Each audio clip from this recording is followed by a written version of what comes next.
Hi friends, இன்றைக்கி நம்ம வந்து ஃபார்மசூட்டிக்கல் பயோடெக்னாலஜி 6th செமஸ்டரோட ஃபஸ்ட்டு சாப்டர் பார்க்கலாம். Brief introduction to biotechnology with reference to pharmaceutical science. இதில் பார்ட் 1 இன்றைக்கி பார்க்கலாம். பயோடெக்னாலஜினா பயாலஜி ப்ளஸ் டெக்னாலஜி. இப்போ பயாலஜினா என்ன? Living organism, plants, animals, microorganism இதெல்லாம் நம்ம யூஸ் பண்ணி ஏதாவது ஒரு டெக்னாலஜி வச்சு நம்ம ஒரு ப்ராடக்டை வந்து ஃபார்மசூட்டிக்கல் ப்ராடக்ட் நம்ம க்ரியேட் பண்ணுறோம்ல, இந்த ஸ்டடியை தான் நம்ம வந்து பயோடெக்னாலஜின்னு சொல்லுவோம். இதுக்கு டெஃபினேஷன் பாருங்கள். Application of principles of engineering and biological science to create a new product from a raw material of biological origin. இப்போ இல்லை என்ன சொல்கிறாங்கன்னா, நம்ம வந்து living organism, plants, animals, micro organism, humans, இந்த லிவிங் ஆர்கானிசம்லாம் யூஸ் பண்ணி நம்ம நிறைய டெக்னாலஜி, அந்த இன்ஜினியரிங் பிரின்சிபிள்ஸ் அதெல்லாம் நம்ம நிறைய யூஸ் பண்ணி ஒரு புது ப்ராடக்ட், ஃபார்மசூட்டிக்கல் ப்ராடக்ட் க்ரியேட் பண்ணுறோம்ல, இந்த ப்ராசஸ் தான் வந்து biotechnology. Next, major fields or scope of biotechnology. பயோடெக்னாலஜியில் என்னென்ன ஸ்கோப் இருக்குது? இல்லை அனிமல் டெக்னாலஜி இருக்குது, medical technology, industrial technology, environmental technology, next agro technology. இதில் ஒரு டெக்னாலஜி பற்றி ஃபுல்லாக டீட்டெயிலாக பார்க்கலாம். Next animal biotechnology. அனிமல் பயோடெக்னாலஜினா என்ன? இது வந்து டீல்ஸ் வித் அனிமல்ஸை டீல் பண்ணும். அதே மாதிரி அனிமல் ஹைப்ரிட்ஸ் எப்படி கொண்டு வரலாம் அதை பற்றிலாம் படிக்கிறது.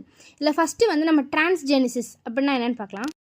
இதில் வந்து ஃபஸ்ட்டு டிரான்ஸ்ஜெனிக்ஸ் அப்படின்னா என்னென்னு பார்க்கலாம். டிரான்ஸ்ஜெனிக்ஸ்னால் ஒரு ஸ்பெசிஃபிக்கான ஒரு ஜீன் டிஎன்ஏ ஏதாச்சும் ஒன்று வந்து ஒரு ஆர்கானிசம்லேருந்து இன்னொரு ஆர்கானிசம்க்கு நம்ம ட்ரான்ஸ்ஃபர் பண்ணுறோம்ல, இந்த ட்ரான்ஸ்ஃபர் பேர் தான் நம்ம வந்து டிரான்ஸ்ஜெனிக்ஸ். அதாவது ஒரு ஜீனை வந்து நம்ம ட்ரான்ஸ்ஃபர் பண்ணுறோம் one organism to another organism.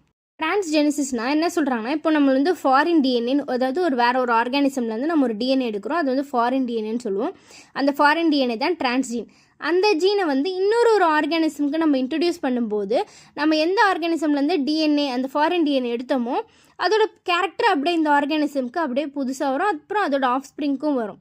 அதாவது சிம்பிளாக சொல்லணுன்னா, இப்போ இந்த டயக்ராம்லேருந்து இப்போ ஆப்பிள்லேருந்து நம்ம ஒரு டிஎன்ஏ எடுத்து நம்ம வந்து டொமேட்டோ கொடுத்தோன்னா அப்போ வந்து ஆப்பிளோட சில கேரக்டர்ஸ் வந்து இந்த டொமேட்டோக்கும் வரலாம். ஸோ இந்த மாதிரி ப்ராசஸ் பேர் தான் வந்து டிரான்ஸ்ஜெனிசிஸ். அதாவது ஒரு ஃபாரின் டிஎன்ஏவை ஒரு ஆர்கானிசம்லேருந்து இன்னொரு ஆர்கானிசம்க்கு நம்ம கொடுக்குறது. இது வந்து சேம் ஸ்பீஷீஸாகவும் கொடுக்கலாம், நம்ம வேறு டிஃப்ரெண்ட் ஸ்பீஷீஸ்க்கும் நம்ம கொடுக்கலாம். நெக்ஸ்ட்டு செகண்ட் ப்ராசஸ் வந்து க்ளோனிங்னா என்னென்னா, இப்போ சிம்பிளாக சொல்லணுன்னா ட்வின்ஸ் மாதிரி. இப்போ ஒரு ஆர்கானிசம் இருக்குன்னா அதே மாதிரி இன்னொரு ஆர்கானிசம் நம்ம வந்து க்ரியேட் பண்ணுறது. இது நேச்சுரலாகவும் செய்யலாம், ஆர்டிஃபிஷியலாகவும் செய்யலாம். இதுதான் வந்து cloning. It is a process of producing genetically identical individual of an organism either naturally or artificially and use to produce multiple copies of mammals. அதாவது இப்போ ஒரு ஷீப் இருக்குன்னா அந்த ஷீப் மாதிரியே ஒரு ஜீனை வச்சு நம்ம இன்னொரு ஷீப் ரெடி பண்ணலாம். ஸோ இந்த ப்ராசஸ் தான் க்ளோனிங். இதில் ஃபஸ்ட்டு பண்ண அனிமல் வந்து ஷீப்பு, அது நேம் வந்து டாலி. மெடிக்கல் பயோடெக்னாலஜி என்னென்னா, நம்ம வந்து லிவிங் செல்ஸ் இருக்குல்ல, பிளான்ட்ஸ், அனிமல்ஸ் எல்லாம் மைக்ரோப்ஸ்லாம் யூஸ் பண்ணி நம்ம ஒரு ஃபார்மசூட்டிக்கல் ப்ராடக்டை ரெடி பண்ணுறது. இதுதான் வந்து மெடிக்கல் பயோடெக்னாலஜி. இதில் ஃபஸ்ட்டு வந்து ஜீன் தெரப்பினா இப்போ நம்ம வந்து ஒரு டிஎன்ஏ இருக்குல்ல, அந்த டிஎன்ஏ வந்து நம்ம சப்ளிமெண்ட்டு மீன்ஸ் டேப்லெட் ஆகும், இன்டேக்காக, அப்படி இல்லைனா வந்து ஏதாவது ஒரு ஜீனில் உள்ள ஒரு பர்டிகுலர் பார்ட்டை ஆல்ட்ரு பண்ணி ஒருத்தரோட டிசீஸை வந்து ட்ரீட் பண்ணுறது தான் ஜீன் தெரப்பி. அதாவது நம்ம ஜீன் இருக்குல்ல, அந்த டிஎன்ஏ வச்சு நமக்கு தெரப்பி கொடுக்குறதுனால அது வந்து ஜீன் தெரப்பின்னு சொல்கிறாங்க. Is the use of DNA as a supplement or alter gene for an individual cell to treat disease. ஒரு டிஎன்ஏ வந்து எதர் சப்ளிமெண்ட்டு இல்லைனா வந்து ஜீன் ஆல்டர் பண்ணி ஒருத்தவங்களுக்கு டிசீஸை ட்ரீட் பண்ணுறது தான் ஜீன் தெரப்பி. நெக்ஸ்ட் வந்து ஸ்டெம் செல் தெரப்பி. ஸ்டெம் செல்ஸ்னால் இப்போ நம்மளுக்கு வந்து உடம்புல வந்து ஸ்டெம் செல் இருக்கும்.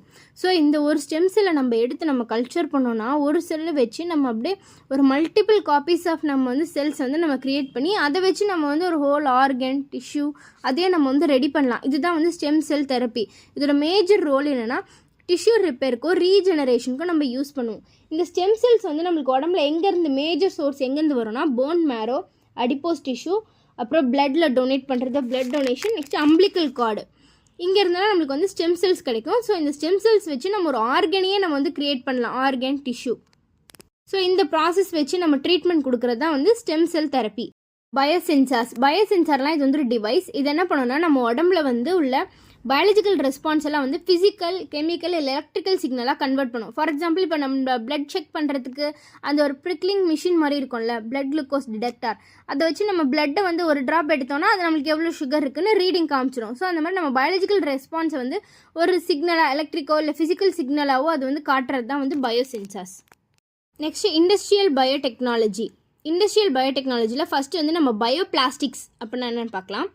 பயோபிளாஸ்டிக்ஸ்னால் இப்போ வந்து நார்மலாக பிளாஸ்டிக் எடுத்தோன்னா அது வந்து டீக்ரேட் ஆகாது மண்ணில். ஸோ அதனால தான் வந்து புதுசாக வந்து பயோபிளாஸ்டிக்னு கொண்டு வந்தாங்க. அப்படின்னா என்னென்னா இந்த பிளாஸ்டிக்ஸ்லாம் வந்து மண்ணில் வந்து மக்கி போகிற தன்மை இருக்கும். ஸோ அப்போ அந்த பிளாஸ்டிக்ஸ் வந்து எப்படி செஞ்சுருப்பாங்க, மேட் பண்ணியிருப்பாங்கன்னா வெஜிடபிள் ஃபேட்டு, ஆயில்ஸு, கார்ன்ஸ்டார்ச் இதெல்லாம் வச்சு நம்மளுக்கு இப்போ ஒரு லேட்டஸ்ட்டாக கொண்டு வர பிளாஸ்டிக் தான் இந்த பயோபிளாஸ்டிக்ஸ்.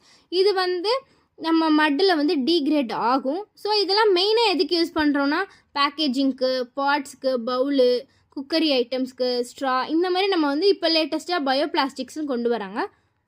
பயோஃபியூயல்ஸ். ஃபஸ்ட்டு ஃபியூயல்னால் என்னென்னா எந்த ஒரு பொருளுக்கு வந்து எரியிற தன்மையும் பவர் எனர்ஜி கொடுக்குற தன்மை இருக்கோ அது பேர் தான் ஃபியூயல். ஓகேவா? ஸோ பயோஃபியூயல் அப்படின்னா என்னென்னா அதாவது இந்த மாதிரி ஃபியூயல்லாம் நம்ம வந்து பிளான்ட்ஸ் இல்லை அனிமல் மெட்டீரியல்லேருந்து நம்ம எடுக்கிறோம். ஸோ நார்மலாக ஃபியூயல் எடுத்தோன்னா கோல், தார் அந்த மாதிரி தான் நம்ம ஃபியூயல் வந்து கலெக்ட் பண்ணுவோம். பயோஃபியூயல்ஸ்னால் பிளான்ட்ஸ் அண்ட் அனிமல் மெட்டீரியல்லேருந்து நம்ம அந்த எனர்ஜியை டிரைவ் பண்ணி எடுக்கிறது தான் வந்து பயோஃபியூயல்ஸ். இதுக்கு எக்ஸாம்பிள் வந்து இப்போ எத்தனால்னா அது வந்து கார்ன்லேருந்து மேட் பண்ணுறாங்க. Biodiesel from vegetable oils and liquid animal fats. Green diesel derived from algae and plant source. Environmental biotechnology. Environmental biotechnology எதுக்கு பண்ணுறோன்னா நம்ம என்விரான்மெண்ட்டோட குவாலிட்டியை வந்து ப்ரொடெக்ட் பண்ணுறதுக்கும் அதே மாதிரி நம்ம என்விரான்மெண்ட் வந்து ரீஸ்டோர் பண்ணுறதுக்கு. இப்போ வந்து என்விரான்மெண்ட்டில் பொல்யூஷன் ஓவர் ஆகிடுச்சு அப்படின்னா அந்த பொல்யூஷன்லாம் கண்ட்ரோல் பண்ணுறது. அந்த மாதிரி நம்ம என்விரான்மெண்ட்டோட குவாலிட்டி இம்ப்ரூவ் பண்ணுறதுக்கு தான் இந்த என்விரான்மெண்டல் பயோடெக்னாலஜி கொண்டு வந்தாங்க. இதில் வந்து ஃபஸ்ட்டு வந்து பயோரெமிடியேஷனாக நம்ம வந்து மைக்ரோ ஆர்கானிசம்ஸ் வச்சே நம்ம வந்து என்விரான்மெண்ட்டை வந்து ப்ரொடெக்ட் பண்ணுறது.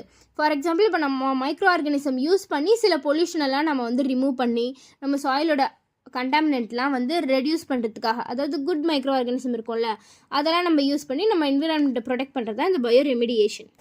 Next waste water and industrial effluents. அதாவது இப்போ நார்மலாக வந்து இண்டஸ்ட்ரியிலேருந்து ஏதாவது ஒரு வேஸ்ட் வாட்டர் வருதுன்னா அது டேரெக்டாக வந்து ரிவர் இல்லை சீல வந்து நம்ம கனெக்ட் பண்ணி விட்டுருவோம் ஃபஸ்ட்டெல்லாம். ஸோ அதனால் என்னாகும், சீ லெவல் ரிவரோட பொல்யூஷன்லாம் வந்து அதிகமாச்சு. அப்புறமா வந்து இந்த சீவேஜ் ட்ரீட்மெண்ட் கொண்டு வந்தாங்க. இந்த ட்ரீட்மெண்ட்டில் என்னென்னா சில மைக்ரோ ஆர்கானிசம்ஸ் யூஸ் பண்ணுவோம். அந்த மைக்ரோ ஆர்கானிசம் என்ன பண்ணுவோம், ஃபஸ்ட்டு இண்டஸ்ட்ரியிலேருந்து வர வாட்டரில் இருக்க பொல்யூட்டன்ஸ் எல்லாம் ரிமூவ் பண்ணிவிட்டு அதுக்கப்புறம் க்ளீனான வாட்டரை வந்து நம்ம ரிவர்லையும் சீலையும் டிஸ்சார்ஜ் பண்ணும்போது நம்மளுக்கு பொல்யூஷன்லாம் நல்லா, வாட்டர் பொல்யூஷன்லாம் நல்லா கண்ட்ரோல் ஆச்சு.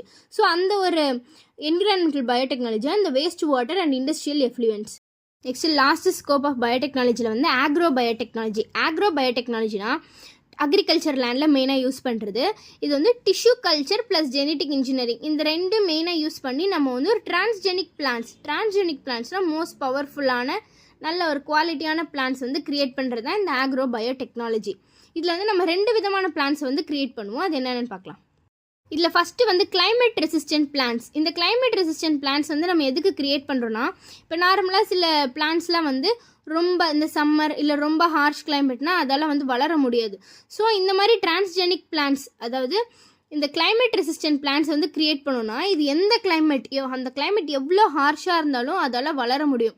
ஸோ இதுக்கு நம்ம என்ன பண்ணுவோம், நம்ம இதோட ஜீனில் உள்ள அந்த டிஎன்ஏ வந்து மாடிஃபை பண்ணி இந்த மாதிரி பிளான்ஸை நம்ம க்ரியேட் பண்ணுவோம். ஸோ இந்த மாதிரி பிளான்ஸ் எந்த கிளைமேட்னாலும் சர்வைவ் ஆகும்.